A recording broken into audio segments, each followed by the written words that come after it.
मंथरा के पक्की पढ़ाई हुई कैकेयी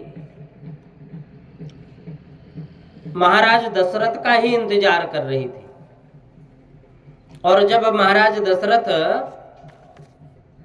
महल में प्रवेश किए, उनका विधान था, उनका एक नियम था कि अपने राजकाज से जब वो सायंकाल को निवृत्त हो जाए, दरबार के राजकाज से जब वो फ्री होते थे तो वो सायंकाल कैकेयी के महल में जाते थे।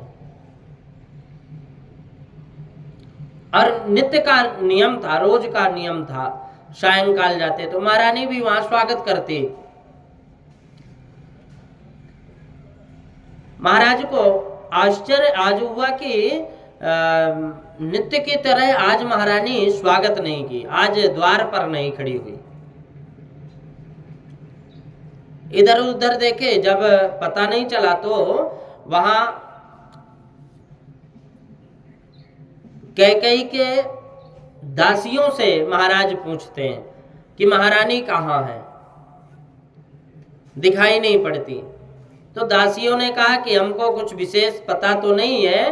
ता ऊचो क्रोध भवनम प्रतिष्ठा नैव विद्महे कारणम तत्र देवत्वं गत्वा निश्चेतुम हर्षिति। ता ऊचो क्रोध भवनम प्रविष्ठा नैव विद्महे, मुझे पता तो नहीं है, सारी बात पता नहीं, लेकिन हकीकत हमने देखी कि वो कोप भवन में, क्रोध भवनम प्रविष्ठा, वो तो कोप भवन में गई हुई है। महाराज दशरथ जब सुने तो विचार किया कि कोप भवन में जाने का मंतव्य क्या है, कोप भवन में क्यों गई। महाराज दशरथ जाकर देखे तो महारानी कैकेयी अपने राजसी वस्त्र उतार करके, मलिन वस्त्र, काले वस्त्र पहन करके जमीन के ऊपर ही पड़ी रही। क्योंकि अच्छी पढ़ाई हुई थी ना मंथरा के। कैकेयी के पास गए महाराज और चरणों के पास बैठकर चरणों में हाथ फेरते हुए कहने लगे, पूछे कैकेयी तुम क्या हुआ, तुम्हें नाराज कब हो। एक बात है, जब भी कैकेयी जब एकांत में होती थी ना महाराज दशरथ के पास, जब और कोई ना रहे, सिर्फ ये दोनों थे रहे, तब हमेशा प्रश्न करती थी कैकेयी कि राम को राज्याभिषेक कब होगा, राम का राज्याभिषेक कब होगा। लेकिन आज उसी राम राज्याभिषेक के लिए ये सब प्रपंच चल रहा है। कैकेयी ने वस्त्र आभूषण फेंक दिए, अमंगल वेश धारण कर लिया, धरती के ऊपर पड़ी है। महाराज दशरथ को यह अच्छा नहीं लगा, पूछने लगे तुम्हें क्या हुआ, किसने की, कोई बेइज्जती कर दी, अपमान भरी बात कोई बोला, क्या बात है। मैं तो आज कोई शुभ समाचार, शुभ संदेश लेकर के आया था जिससे तुम्हें बहुत प्रसन्नता होगी।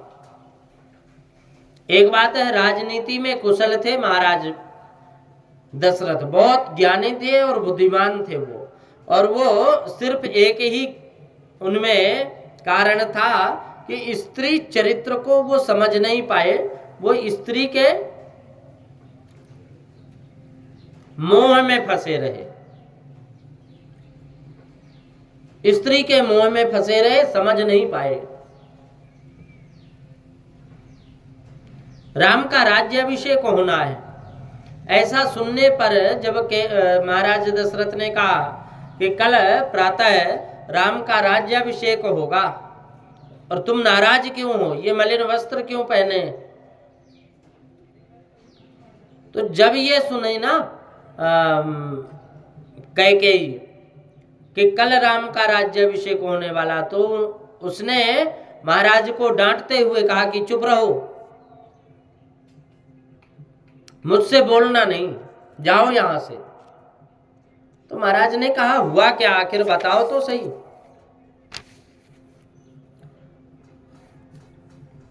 महाराज दशरथ ने पूछा कैकेयी से, क्यों नाराज क्यों हो,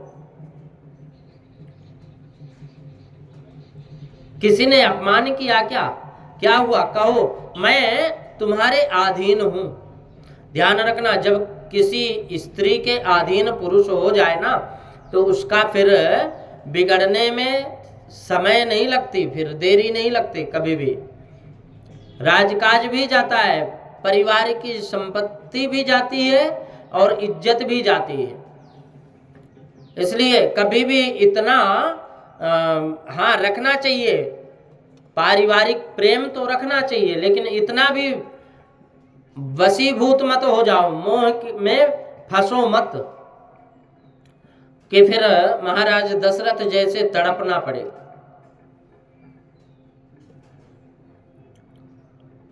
अतिशय अधीन होना भी पाप है। शास्त्र में लिखा है कि जो पुरुष स्त्री के अतिशय अधीन रहता है, उसमें उसे देखने में भी पाप है, उसका पतन होता है। स्त्री के अधीन, अतिशय अधीन रहने वाला बहुत दुखी होता है। परंतु अति विश्वास नहीं रखना चाहिए, विश्वास रखना चाहिए, लेकिन अति विश्वास नहीं रखना चाहिए। स्त्री बोले वह सब 16 आना सही है, ऐसा नहीं हो सकता, कभी भी ऐसा मानना नहीं चाहिए। विश्वास पात्रम न किमस्ति लोके द्वारम किमति नरकस्य नारी किम तद्वसम भाति सुधोपनम यत नारी। कहते हैं महाराज दशरथ कैकेयी के अधीन थे। भरत शत्रुघ्न महाराज दशरथ के पास यदि होते ना, तो महाराज दशरथ कैकेयी के वश में नहीं होते थे। भरत जी वैराग्य के स्वरूप हैं और शत्रुघ्न ये सद्विचार के स्वरूप हैं। ये दोनों दशरथ जी से दूर चले गए, और जब दशरथ जी के से दूर चले जाए ना, तब इनकी कैकेयी फिर कुबुद्धि हो जाती है। कौशल्या निष्काम बुद्धि है, सुमित्रा शुद्धा है और कैकेयी कुबुद्धि है। महाराज दशरथ कैकेयी को बारंबार मनाने लगे, अरे तुम नाराज क्यों हो, उठो, कल राम जी का राज्याभिषेक होने वाला है। लेकिन एक बार भी कैकेयी ने नहीं बोली। महाराज बोले तुम्हारी कोई अपमान कर दिया, कोई अपशब्द बोल दिया, बताओ, मैं राजा को रंक और रंक को राजा बनाने में सामर्थ हूं।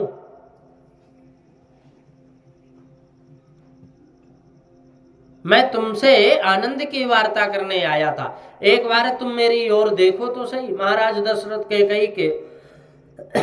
कैकेयी को अनेक प्रकार से मनाने लगे, परंतु पहले से इतनी पढ़ी लिखी हुई, और वो भी पढ़ाई हुई थी, मंथरा के पक्की शिक्षा दी थी मंथरा ने। कैकेयी एक अक्षर बोलती नहीं थी, निश्वास बनी हुई बैठी लेटी हुई। महाराज दशरथ के अनेक प्रकार से पूछने का प्रयास किया, लेकिन कैकेयी कोई जवाब नहीं दे रही। महाराज दशरथ बोले कि मैं और मेरी समग्र राज्य संपत्ति के साथ मैं तुम्हारे अधीन हूं कैकेयी, तू आज्ञा कर, तेरी कैकेयी इच्छा क्या है, मैं सब कुछ करने को तैयार हूं, बहुत कुछ मनाने पर जब कैकेयी नहीं बोली तब महाराज दशरथ बहुत व्याकुल हो गए। राजा फिर कहने लगे कि कैकेयी देवी, आज तो अयोध्या नगरी श्रृंगार किया गया, अयोध्या नगरी का श्रृंगार किया गया है, फिर तुम इस प्रकार काले वस्त्र क्यों पहने हो?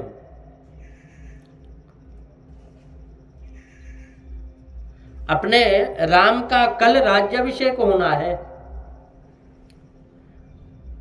तुम सुंदर वस्त्र आभूषण धारण करो, कल राज्याभिषेक होना है। तुम हमें हमेशा बार बार बोलती थी ना कि कब राम का राज्याभिषेक होगा, कब होगा, और हकीकत में अब वो घड़ी आ गई, वो समय आ गया, कल राम का राज्याभिषेक होना है। राम ही देव काल जुबराजो सजहि सुलोचने मंगल साजो। तुम सुंदर वस्त्र आभूषण धारण करो। महाराज दशरथ को अभी तक खबर नहीं कि कैकेयी के मन में क्या है। कैकेयी केवल तिरस्कार करती रही। अत्यंत व्याकुल होकर महाराज दशरथ बोले, कैकेयी तुम्हें क्या हो गया? मैं तुमसे ठीक कहता हूं, आज तक किसी दिन मैंने राम की सौगंध नहीं खाई। आज राम मुझे प्राणों से भी प्यारा है। आज मैं राम की सौगंध खाकर कहता हूं कि तुम जो मांगोगी वही मैं तुम्हें दूंगा। आज मैं राम की सौगंध खाकर कहता हूं, जो तुम मांगोगी वही दूंगा।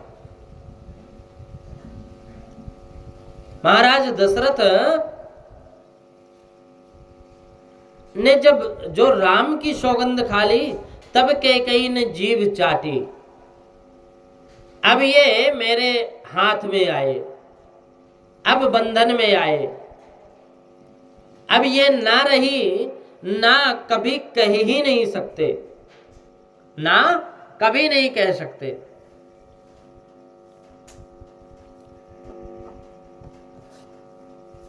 मैं मांगूं वो मुझको देंगे। महाराज दशरथ ने कहा, कैकेयी तुमको शंका क्यों है? तुम जो मांगोगी वही दूंगा मैं।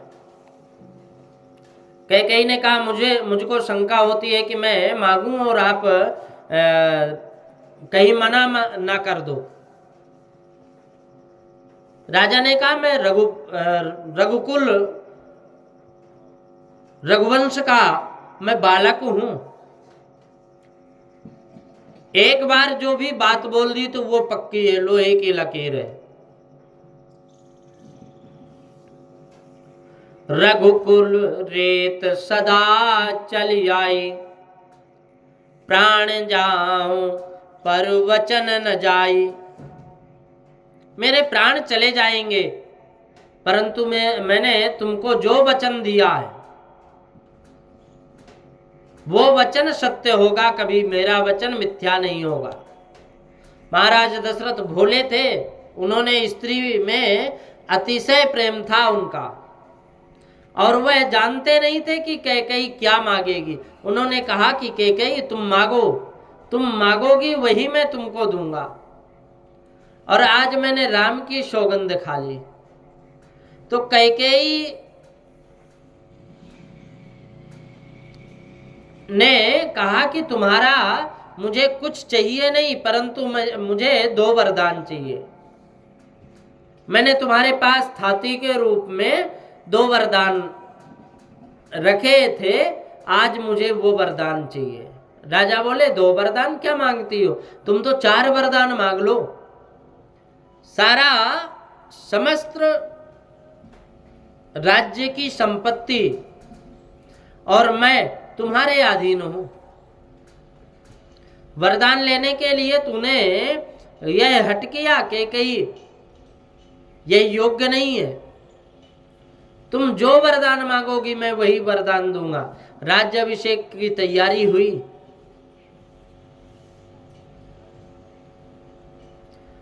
उसमें राम का नहीं, मेरे भरत का राज्याभिषेक करो, ऐसा बोलती है। पहला शब्द है मंथरा के बताए हुए, पढ़ाए हुए शब्द आज कैकेयी के द्वारा महाराज दशरथ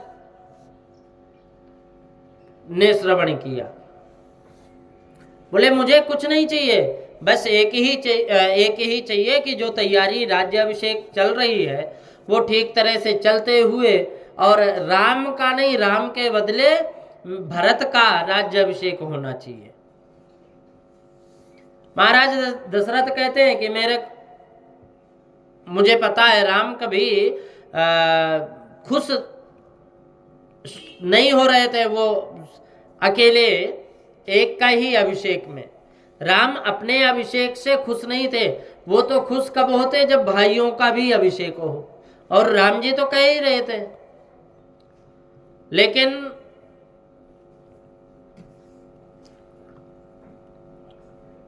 मेरा राम कभी अप्रसन्न नहीं होगा, कभी दुखी नहीं होगे, क्योंकि वास्तव में भाइयों को बहुत प्रेम करते हैं, भाइयों से बहुत प्रेम करते हैं। राम कभी दुखी नहीं होगा। दशरथ जी विचार भी कर रहे हैं और घबरा गए।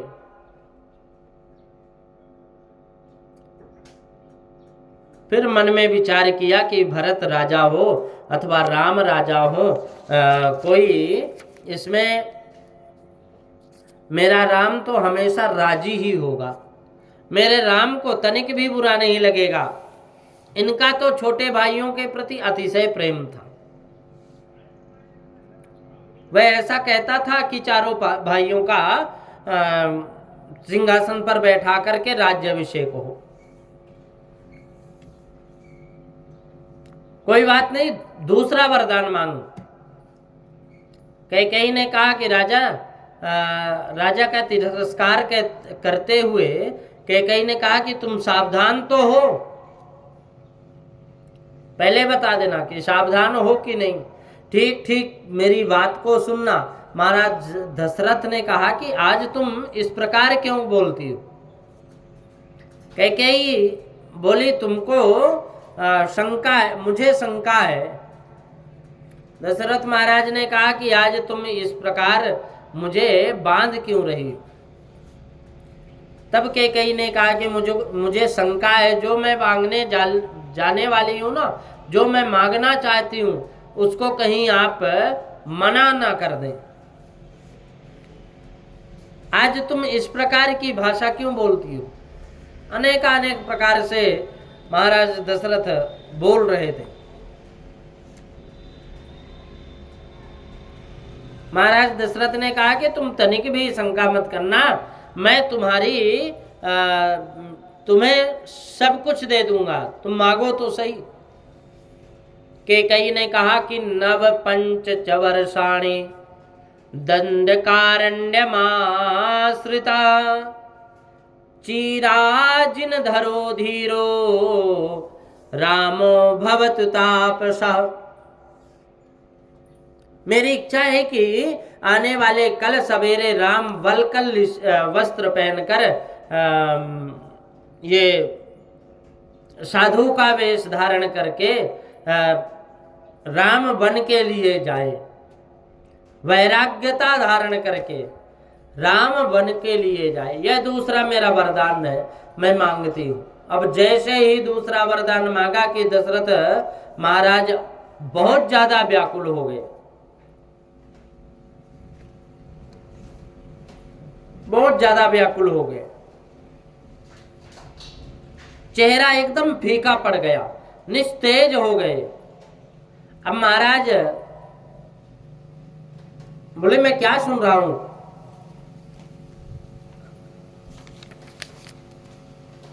कैकेयी से कहने लगे कि मैंने राम से कहा है कि मैं तुम्हारा राज्याभिषेक करूंगा, और अब उनको वन में किस रीति से मैं भेजूं।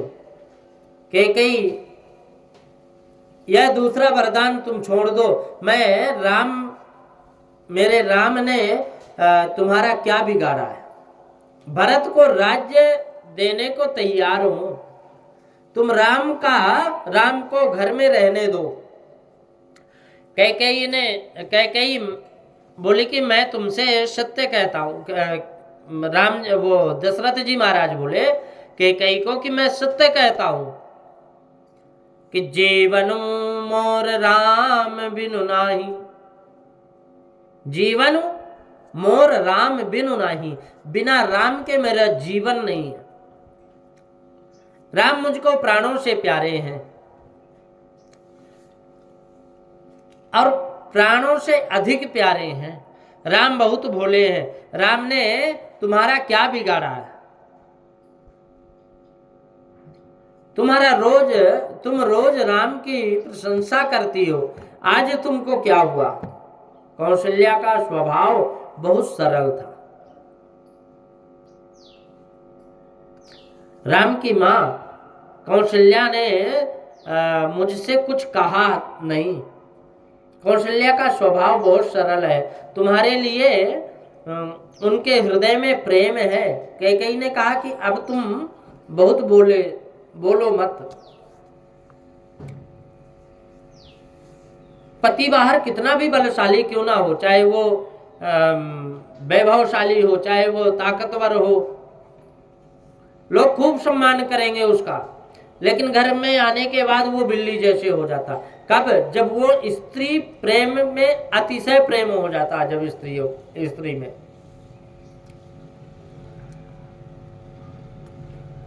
तो कैकेयी ने कहा कि तुम बोलो नहीं।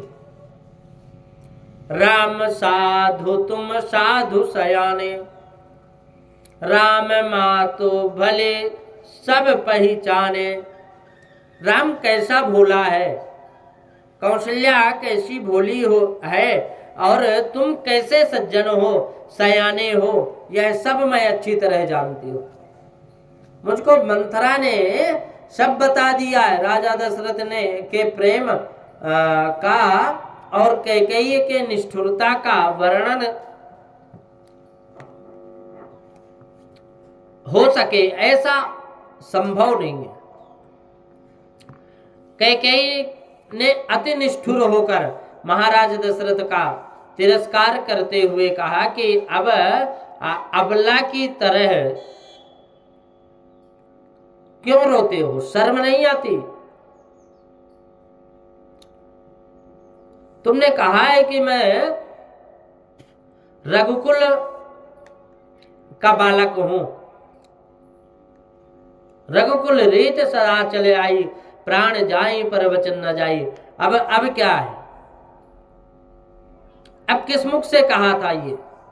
और अब क्या है? अब असत्य बोलोगे तो नरक में जाओगे,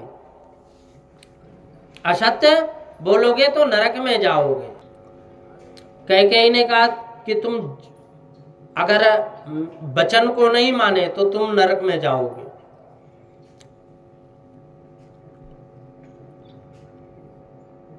असत्य बोलोगे तो नरक में जाओगे। तो राजा दशरथ कैकेयी से विनती करने लगे,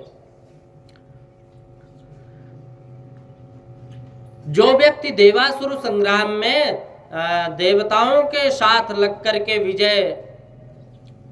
युद्ध विजय हासिल किया, और आज वो एक स्त्री मोह में इतना गिड़गिड़ा रहा है।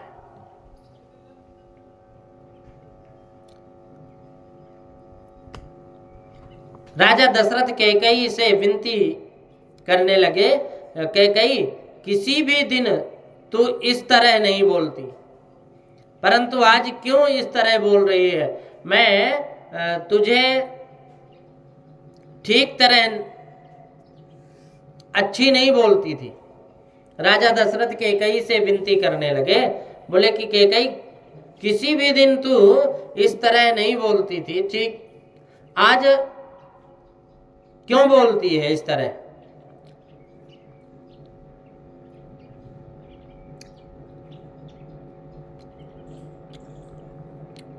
राम वन को जाएंगे तो क्या सीता जी घर में रहेंगी?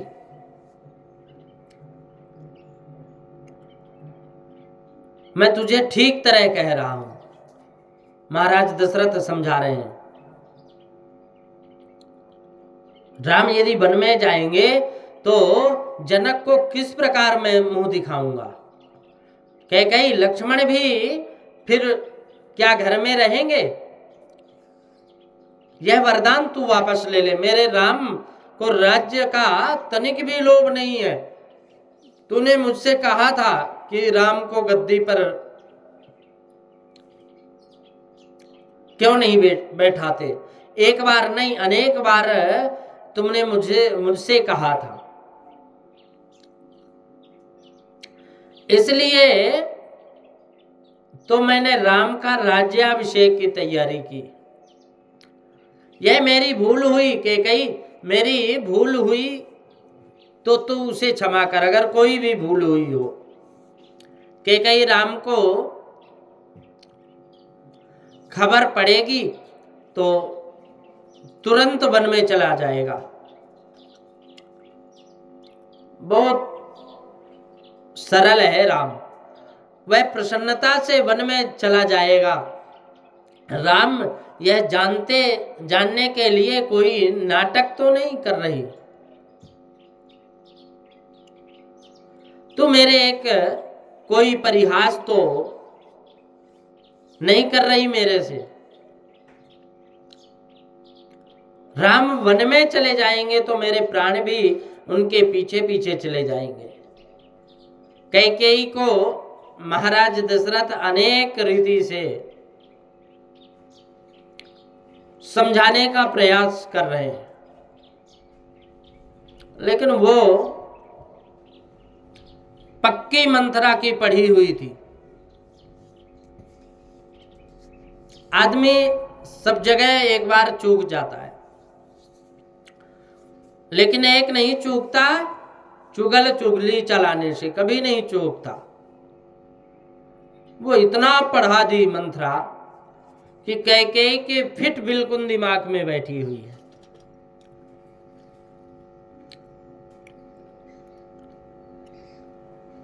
कैकेयी को महाराज अनेक रीति से मनाने लगे, लेकिन वो एक भी बात सुनने को तैयार नहीं।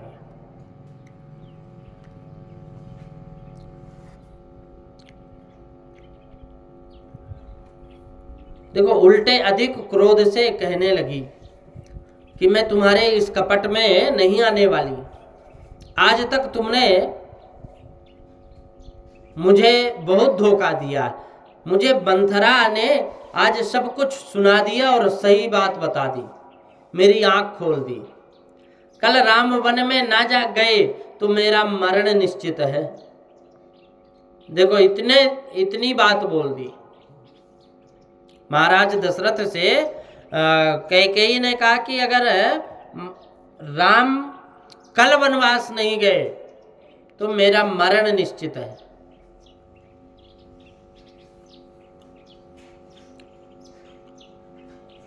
कैकेयी के जो मन में आया सो बकने लगी। महाराज दशरथ उसे मनाने लगे और कहने लगे कि कैकेयी तू क्या बोल रही है?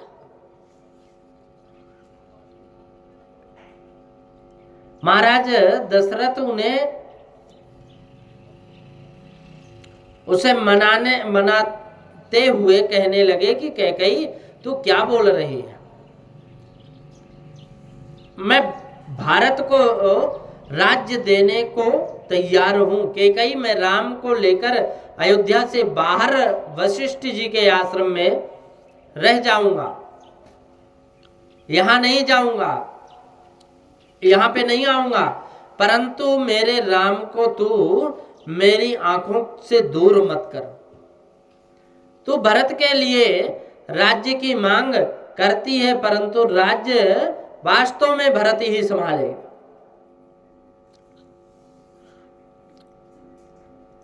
कैकेयी के जो मन में आया सो बकना प्रारंभ कर दे। कैकेयी, मैं राम को लेकर अयोध्या के बाहर वशिष्ठ जी के आश्रम में रह जाऊंगा। यही नहीं, यहां कभी नहीं आऊंगा, परंतु मेरे राम को तू ऐसी आंखों से दूर। राम सब कुछ जानते हैं। अच्छा, कराने और करने वाले भी परमात्मा ही है। कोई भी कार्य करना हो तो राम जी लीला करते हैं। देखो, भगवान कृष्ण भी लीला करते हैं, ये दोनों लीला पुरुषोत्तम हैं। राम जो करते हैं हमें वो नहीं, राम जो कहते हैं वो सुनना और वो अमल करना चाहिए। और भगवान जो कहते हैं, कृष्ण भगवान जो कहते हैं वो हमें अपने जीवन में अमल करना चाहिए, उतारना चाहिए।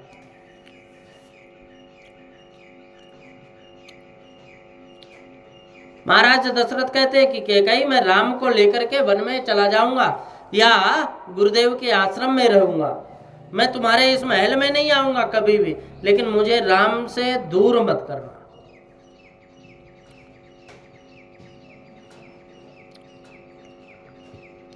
अगर इतना कोई कष्ट है राम से तो मैं राम को लेकर के गुरुदेव के आश्रम में रह जाऊंगा।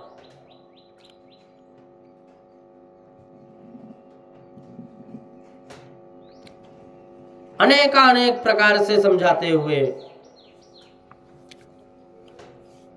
लेकिन समझ में नहीं आ रही।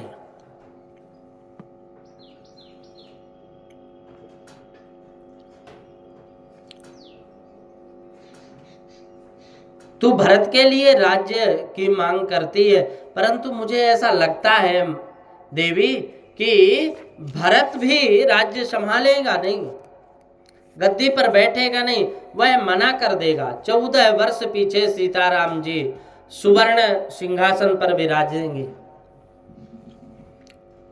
और तू अयोध्या की भाग्यशाली प्रजा उनके दर्शन करेंगी। परंतु मैं देखने के लिए जीवित नहीं रहूंगा। फिर मेरे जीवन का अंतिम मनोरथ अधूरा रह जाएगा।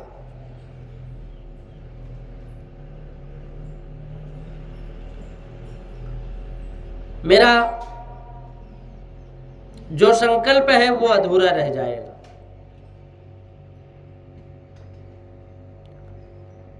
ऐसा मत कर। तू अनेक प्रकार से समझाते हैं, लेकिन वो समझने वाली नहीं है।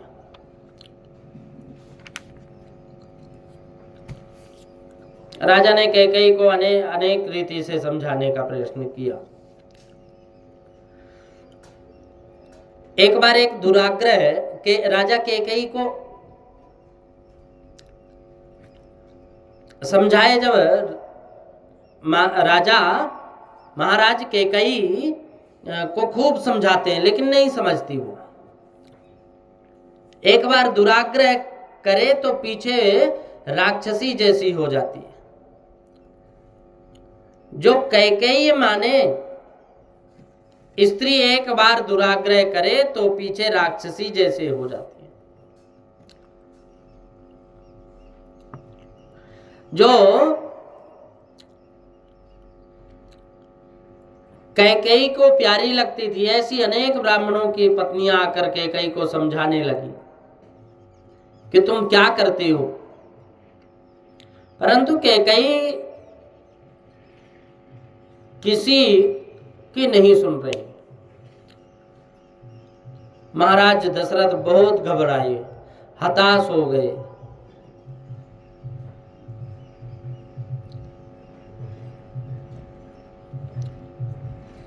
बोले कैकेयी, महाराज दशरथ बोले कैकेयी, यह तेरा दोष नहीं है।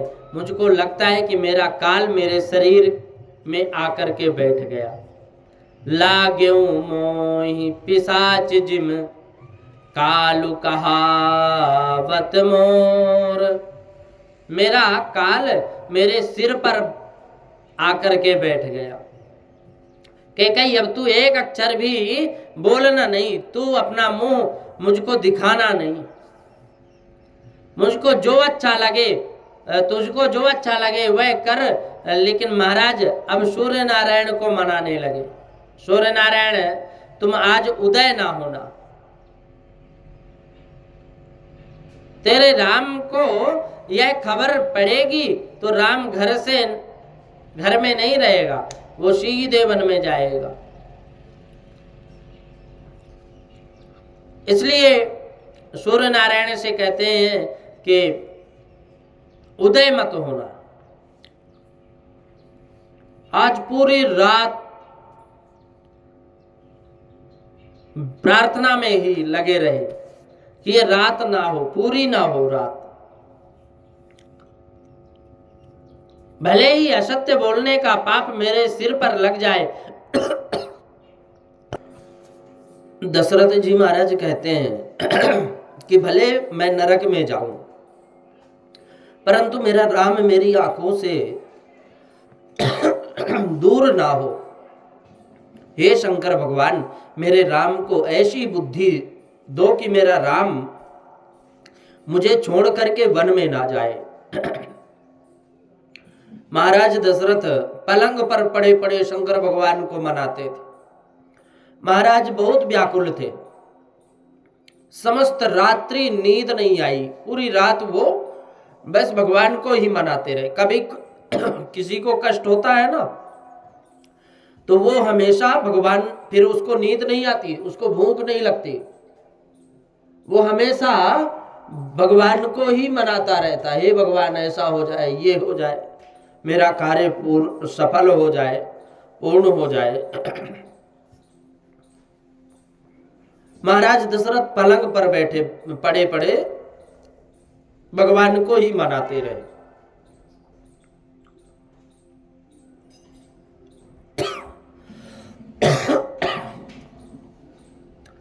श्री राम श्री राम श्री राम रटते रहे। आधा शरीर पलंग पर है,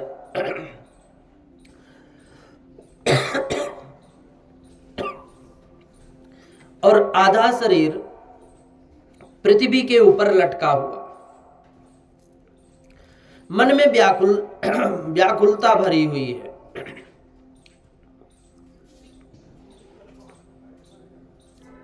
अब मैं क्या करूं, कहां जाऊं, किससे कहूं। राजा दशरथ का मानो काल कैकई में हो,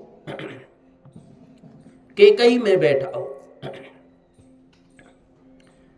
उनकी मृत्यु की घड़ी गिन रहा। इस प्रकार कैकई वहां बैठी रही। कैकई की निष्ठुरता की सीमा नहीं, उसका वर्णन हो कभी नहीं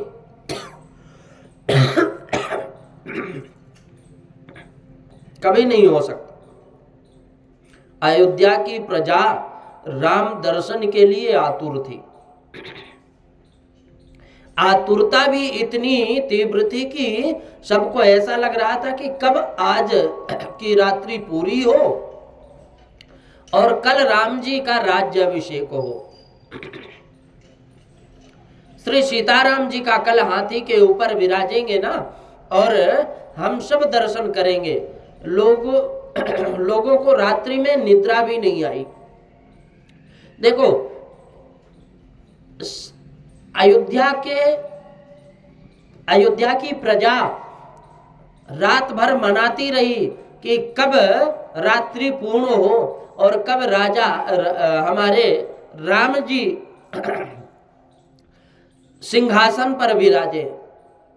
और इधर महाराज दशरथ भगवान से प्रार्थना करते हैं। दोनों प्रार्थना तो दोनों कर रहे हैं, राजा भी और प्रजा भी, लेकिन प्रार्थना करने का कारण अलग अलग है।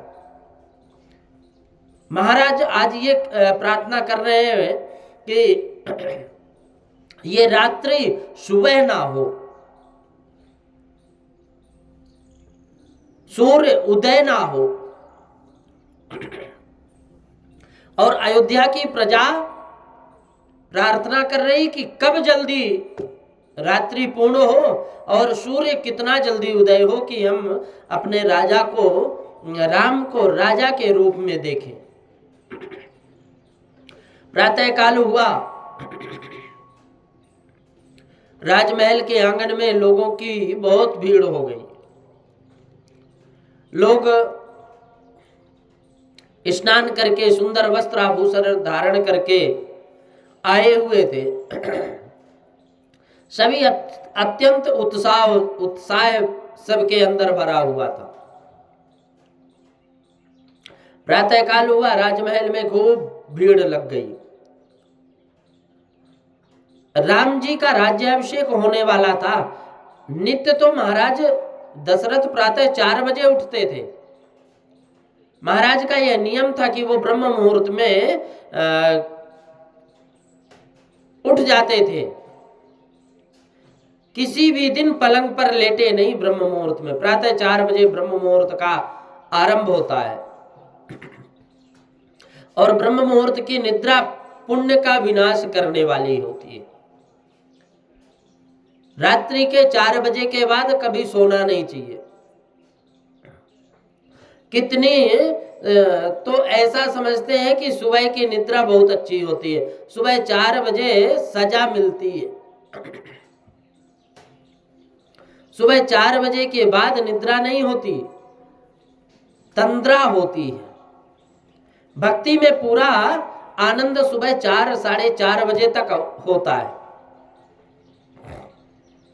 प्रातः काल सुबह 4 बजे उठकर मानसिक सेवा करो, ध्यान करो, जप करो, ईश्वर के साथ एक बनो।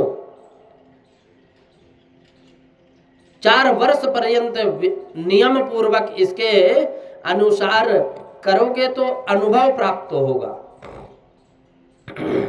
सबके लिए है। प्रातः काल में जब ध्यान प्रार्थना की हुई हो तो भक्ति में हृदय थोड़ा पिघले तो सारा दिन आनंद से व्यतीत होता है।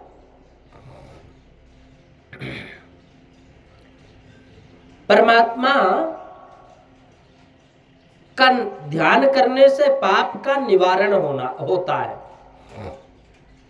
जाने अनजाने में पाप होते हैं ना, सबसे होते हैं पाप, और वह पाप हमारे भजन करने से फिर नष्ट हो जाते हैं।